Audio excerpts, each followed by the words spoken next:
Hey, what's up guys? Melissa here from vicrez.com. Welcome back to our channel. Today I'm going to be showing you how to install a front splitter onto your 2014 Hyundai Elantra. To do this, you're going to need a few simple tools. First is going to be a 7mm nut driver. Second, you're going to need a drill as well as a drill bit and a Phillips head bit.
I'm going to put two on the other side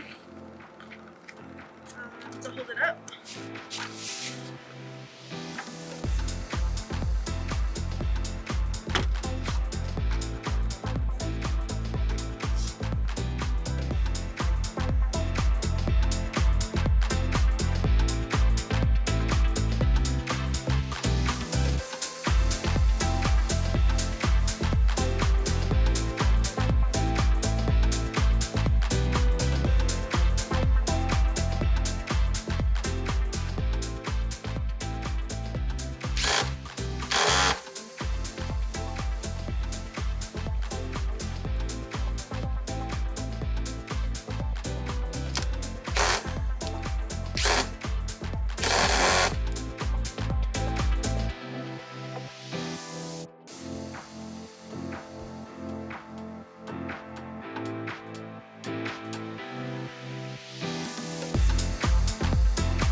So we just finished up with this install of the front splitter on our 2014 Hyundai Elantra.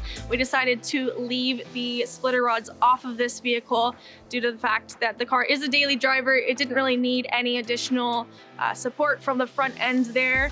So the splitter rods are optional as long as your car is not going to be seeing the track or any high speeds. For this particular vehicle, we decided to install the front splitter using self-tapping screws. We do have a video showcasing the front splitter install using pre-existing OEM holes, so you won't be needing to use the self-tapping screws like we did. Thank you guys so much for watching. If you enjoyed this video, make sure you leave a like down below and then also hit the subscribe button for more content posted every single week. If you're interested in the front splitter, you can find that link down below in the description box. And then make sure you guys head over to vicrez.com and subscribe to our weekly newsletter for deals and discounts sent to your inbox. See you guys next time.